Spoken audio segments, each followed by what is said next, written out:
Hello दोस्तों, स्वागत है आपका हमारे ऑफिशियल स्टडी अड्डा चैनल में। दोस्तों, आज हमारा एसएससी जीडी और एसएससी एमटीएस में जो जीएस के क्वेश्चन हैं उसका प्रैक्टिस सेट नंबर 2 है। दोस्तों, आज हम दूसरा प्रैक्टिस सेट पे कुछ महत्वपूर्ण प्रश्नों पे चर्चा करेंगे।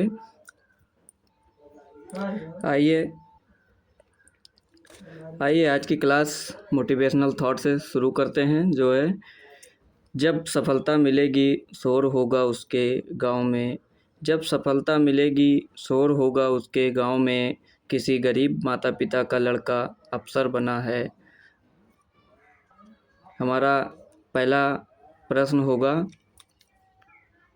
करंट अफेयर्स का, जो है हाल ही में कहाँ पहला स्वदेशी रूप से विकसित प्रदूषण नियंत्रण पोत समुद्र प्रताप लॉन्च किया गया है।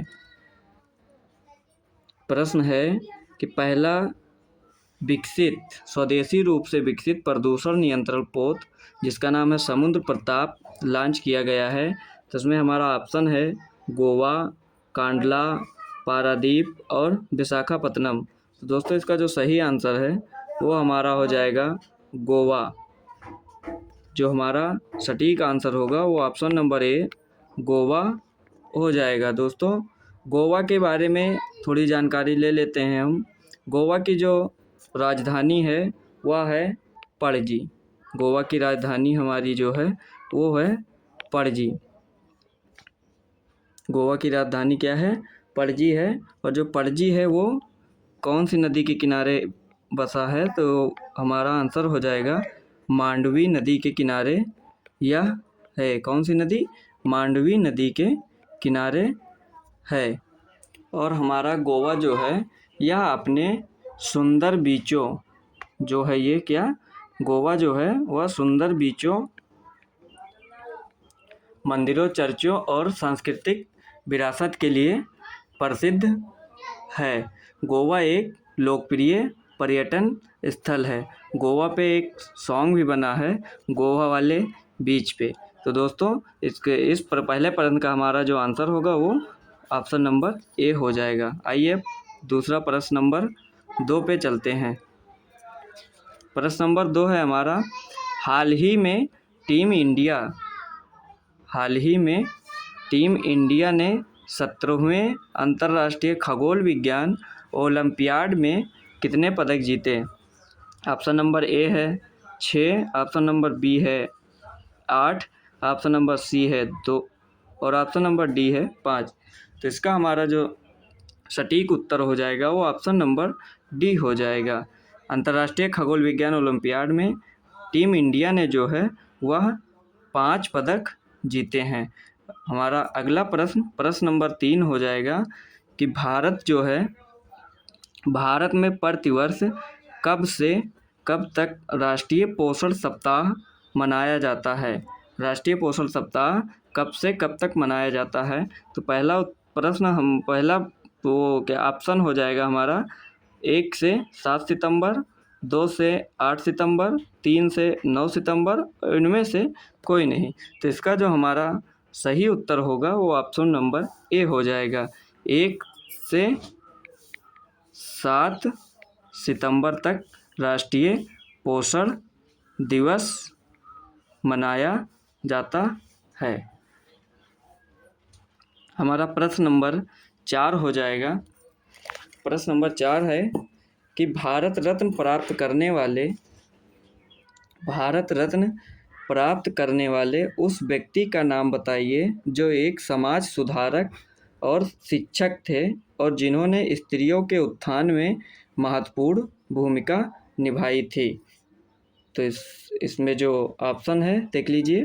पहला ऑप्शन है विधान चंद्र राय, दूसरा ऑप्शन है गोविंद बल्लभ पंत और तीसरा ऑप्शन है एम विश्वेश्वरैया और धोंडो केशव कर्वे। तो इसका जो हमारा सही उत्तर हो जाएगा वो धोंडो केशव कर्वे हो जाएगा। Option number D is Dhondo Keshav Karve, जो एक समाज सुधारक और शिक्षक भी थे और इन्होंने स्त्रियों के उत्थान के लिए महत्वपूर्ण भूमिका निभाई थी। धोंडो केशव कर्वे पुणे फर्गुसन कॉलेज में गणित के अध्यापक थे। इस प्रश्न का सही उत्तर हमारा ऑप्शन नंबर डी हो जाएगा। और अगला प्रश्न नंबर 5 देखते हैं। प्रश्न नंबर 5 है हमारा, फसल से जुड़ा हुआ उत्सव पुठारी, जो पुठारी उत्सव है किस जनजाति द्वारा मनाया जाता है? तो इसका हमारा जो ऑप्शन है वो है कोडावा, अंगामी, गारो और मोनपा। इसका हमारा जो सही उत्तर है वो हो जाएगा कोडावा।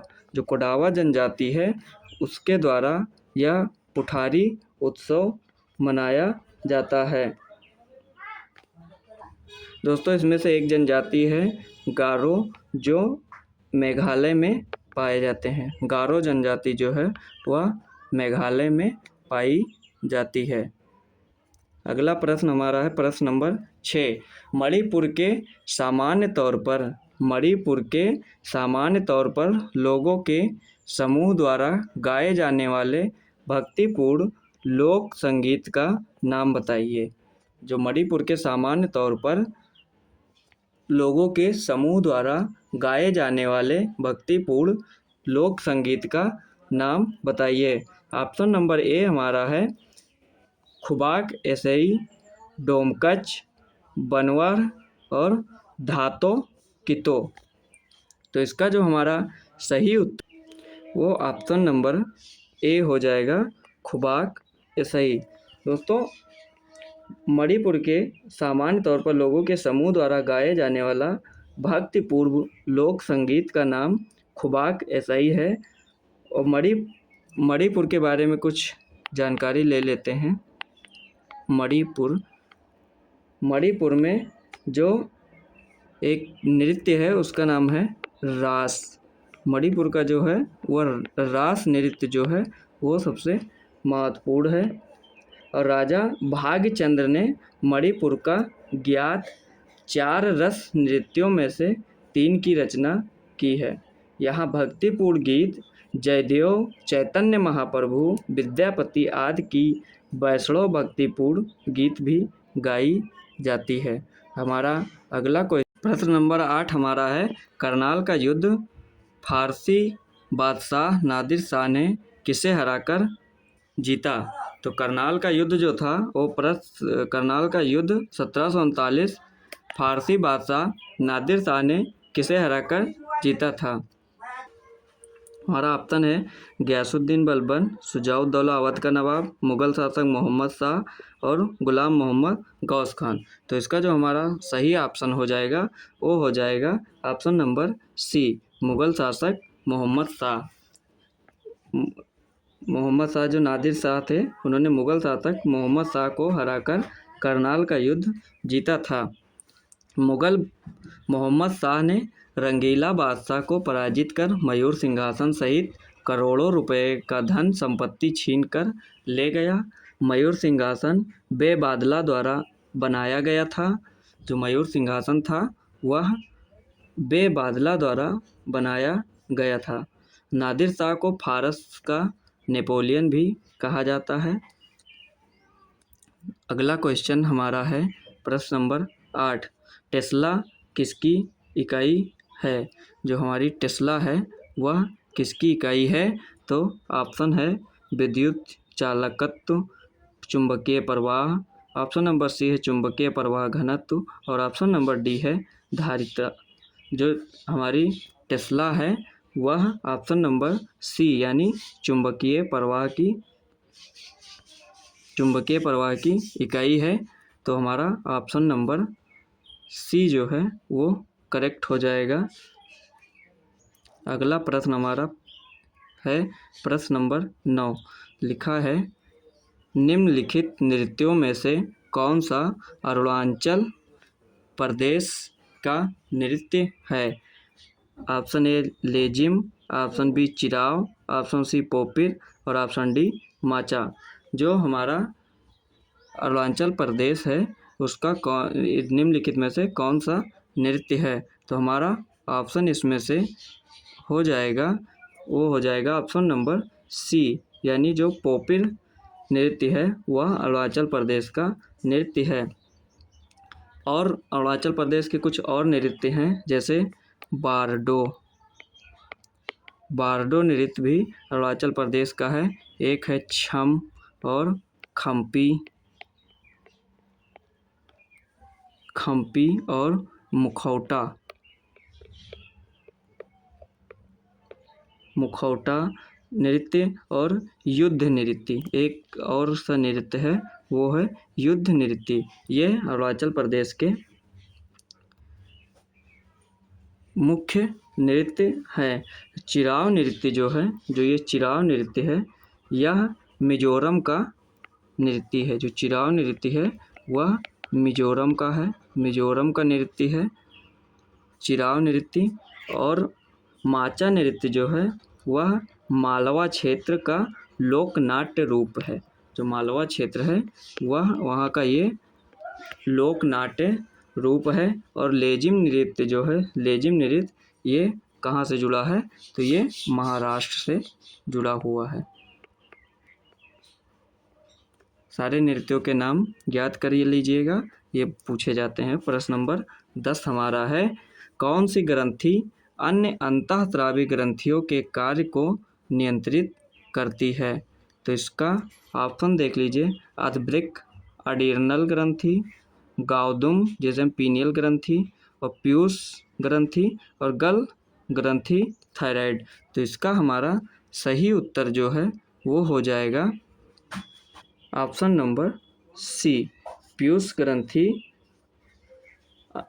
अंतःस्रावी ग्रंथियों के कार्य को नियंत्रित करती है।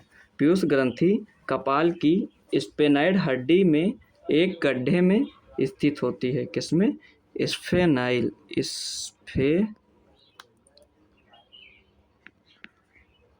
स्फेनाइल हड्डी में, स्फेनाइल हड्डी के एक गड्ढे में ये स्थित होती है पीयूष ग्रंथि। इसको सेल टर्सिका भी कहते हैं। क्या कहते हैं? सेल, जो पीयूष ग्रंथि होती है उसे हम सेल टर्सिका भी कहते हैं। पीयूष ग्रंथि को सेल टर्सिका भी कहते हैं। और इसका भार लगभग 0.6 ग्राम होता है। पीयूष ग्रंथि का भार 0.6 ग्राम होता है। इसे मास्टर ग्रंथि के रूप में भी जाना जाता है। अंतःस्रावी ग्रंथि नलिका विहीन ग्रंथि होती है, इससे हार्मोन का स्राव होता है। दोस्तों, अब अगला प्रश्न है प्रश्न नंबर 11। प्रश्न नंबर 11 हमारा है दोस्तों, आर त्रिज्या के एक वृत्त में स्पर्शज्या वेग v से गतिमान यम द्रव्यमान के एक निकाय की वृत्ताकार गति के लिए कितने अभिकेंद्रीय बल F की आवश्यकता होगी? बहुत अच्छा प्रश्न है। इसका ऑप्शन देख लीजिए, mr/v², mr²/v, mv/r² और mv²/r। तो आइए दोस्तों इसको देख लेते हैं। इसमें हमारा सही उत्तर क्या हो जाएगा? जो इसका सही उत्तर हमारा हो जाएगा ऑप्शन नंबर डी, mv²/r। यदि यम द्रव्यमान का पिंड v चाल से त्रिज्या के वृत्तीय मार्ग पर चल रहा है, जो उस पर कार्यकारी वृत्त के केंद्र की ओर आवश्यक अवकेंद्रीय बल जो है वह F बराबर क्या हो जाएगा? mv²/r हमारा हो जाएगा। और अवकेंद्रीय बल का जो उदाहरण है वह है कपड़े सुखाने की मशीन, और दूसरा हमारा है दूध से मक्खन निकालने की मशीन। दोस्तों, अब हमारा अगला प्रश्न हो जाएगा प्रश्न नंबर 12। प्रश्न नंबर 12 है, भारतीय संविधान में मूल कर्तव्य किस देश के संविधान से लिए गए? ऑप्शन है USSR, फ्रांस, कनाडा, ब्रिटेन। तो हमारा जो सही उत्तर है इसका हो जाएगा ऑप्शन नंबर ए, USSR। जो भारतीय संविधान में सरदार स्वर्ण सिंह समिति के सिफारिश पर 42वें संविधान संशोधन जो 42वां संविधान संशोधन था उसमें 10 मौलिक कर्तव्य जोड़ा गया और 2002 में 86वें संविधान में एक और मौलिक कर्तव्य जोड़ा गया। 86वें संविधान, पहले 42वें संविधान संशोधन में 10 जोड़े गए और 86वें संविधान संशोधन में एक जोड़ा गया। तो स्वर्ण सिंह समिति के सिफारिश पर 10 मौलिक कर्तव्य जोड़े गए और भारतीय संविधान में वर्तमान समय में प्रेजेंट टाइम जो है वो हमारे 11 मौलिक कर्तव्य हैं, मतलब मूल कर्तव्य, 11 मूल कर्तव्य हैं। आर्थिक योजना भी USSR से लिया गया है। आइए दोस्तों, अब मेरा अगला प्रश्न नंबर 13 है, निम्नलिखित में से विक्रम सेठ की पुस्तक कौन सी है? ऑप्शन नंबर ए हो जाएगा the mistress of spices, the ocean of churn, river of smoke, royal at mystery mandi. तो इसका जो हमारा सही उत्तर है वो हो जाएगा रॉयल एट मिसी मंडी। ये विक्रम सेठ की पुस्तक है। विक्रम सेठ अंग्रेजी भाषा के प्रसिद्ध उपन्यासकार थे। जो विक्रम सेठ थे वह अंग्रेजी भाषा के प्रसिद्ध उपन्यासकार थे। विक्रम सेठ द्वारा और पुस्तकें लिखी गई हैं, जैसे a suitable boy, golden gate, the lives आदि। प्रश्न नंबर 14 हमारा है, भारतीय सिविल सेवा के लिए अर्हता प्राप्त करने वाले प्रथम भारतीय का नाम बताइए।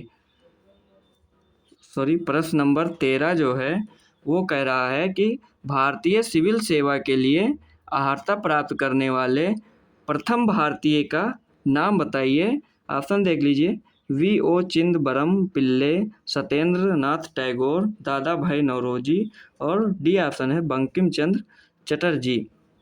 इसका जो हमारा सही उत्तर है वह हो जाएगा, भारतीय जो सिविल सेवा के लिए अर्हता प्राप्त करने वाले थे वो हमारा ऑप्शन नंबर बी हो जाएगा, सत्येंद्र नाथ टैगोर।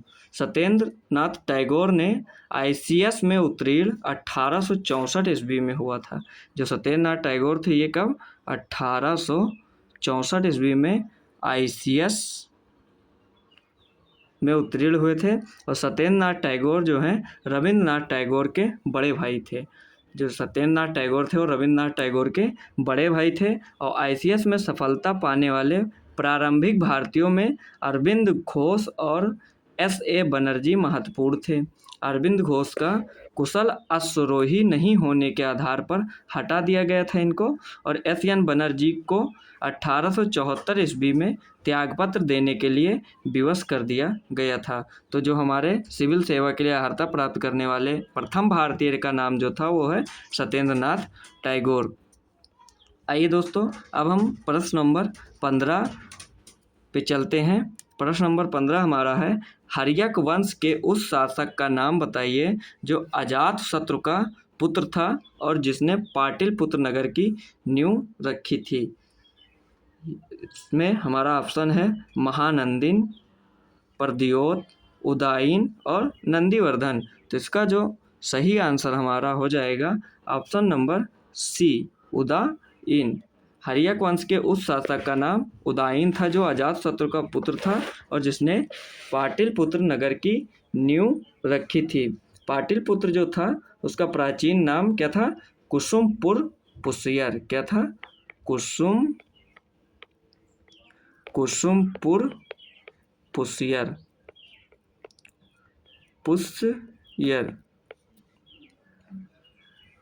और पाटलिपुत्र को मेगास्थनीज ने पालिब्रोथा कहा था। किसने? मेगास्थनीज ने क्या कहा था? पालिब्रोथा किसने कहा था? मेगास्थनीज ने पालिब्रोथा कहा था। और पटना शहर की स्थापना 1541 ईस्वी में शेरशाह ने किया था। और जो ये नंदीवर्धन थे हमारे, नंदीवर्धन नंद वंश के अंतिम शासक थे। ये नंदीवर्धन जो थे ये नंद वंश के अंतिम शासक थे। अब आइए प्रश्न नंबर हमारा 16 है, ह्यूम रस किस अंग का भाग है?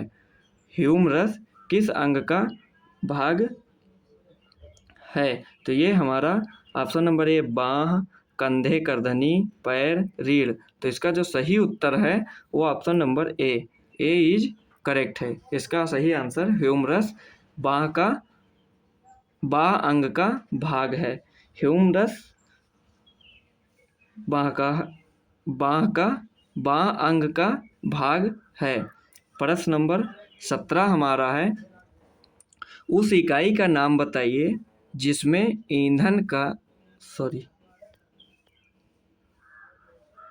उस इकाई का नाम बताइए जिसमें ईंधन का ऊष्मीय कैलोरीफिक मान व्यक्त किया जाता है।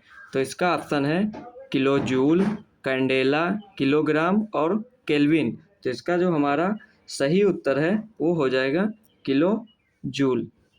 किलो जूल में ऊष्मीय कैलोरीफिक मान व्यक्त किया जाता है।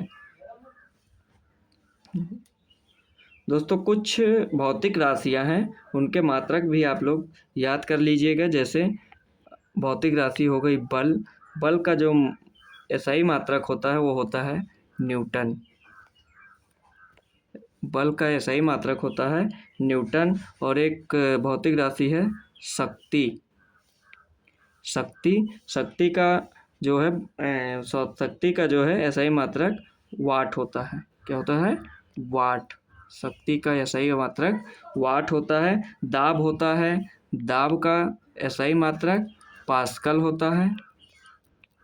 दाब का SI मात्रक पास्कल होता है। और कार्य या ऊर्जा का जो मात्रक होता है वो जूल होता है। तो ये सब भौतिक राशियाँ आपके मात्रक भी याद कर लीजिएगा आप लोग। और प्रश्न नंबर 18 हमारा है, कौन सा शहर चंबल नदी के किनारे स्थित नहीं है?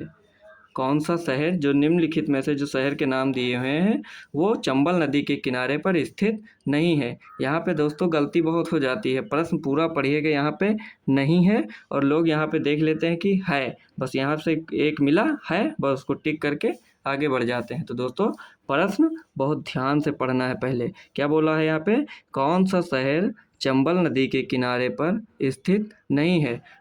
कोटा, धौलपुर, जबलपुर और ग्वालियर। तो इसमें जो हमारा ऑप्शन नंबर सी है जबलपुर। जबलपुर चंबल नदी के किनारे नहीं स्थित है। जबलपुर नर्मदा नदी के तट पर स्थित है। कहाँ पे? जबलपुर जो है वो कहाँ पे स्थित है?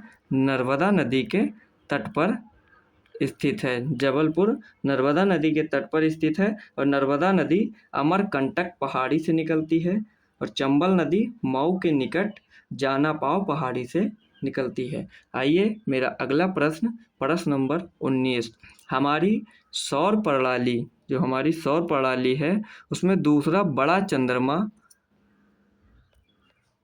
जो हमारी सौर प्रणाली है उसमें दूसरा सबसे बड़ा चंद्रमा टाइटन किस ग्रह की परिक्रमा करता है? ऑप्शन शनि, अरुण, वरुण और बृहस्पति। सबसे बड़ा चंद्रमा टाइटन किस ग्रह की परिक्रमा करता है? तो इसमें से ऑप्शन हमारा हो जाएगा ऑप्शन नंबर ए हो जाएगा। जो शनि ग्रह है उसकी परिक्रमा करता है सब दूसरा बड़ा चंद्रमा टाइटन। और शनि अपने छल्लों के कारण सौरमंडल का सबसे निराला और सुंदर ग्रह कहलाता है। शनि ग्रह पर 82 चंद्रमा उपग्रह हैं। हमारा अगला प्रश्न और आज के क्लास का लास्ट प्रश्न है, नागरिकों के मूल अधिकार भारतीय संविधान के किस भाग में सम्मिलित किए गए हैं? नागरिकों के मूल अधिकार भारतीय संविधान के किस भाग में सम्मिलित किए गए हैं? संविधान से जो प्रश्न बनते हैं उसमें से सबसे अच्छा प्रश्न ये है। कई बार पूछा जा चुका है प्रतियोगी परीक्षाओं में और SSC GD में और SSC MTS में तो खासकर पूछा ही जाता है। तो इसका ऑप्शन भाग 3 भाग 1, भाग 4A और भाग 7। तो इसका जो हमारा सही आंसर है किस भाग में मूल अधिकार है, तो वह हमारा हो जाएगा भाग नंबर 3। भाग 3 में हमारा मूल अधिकार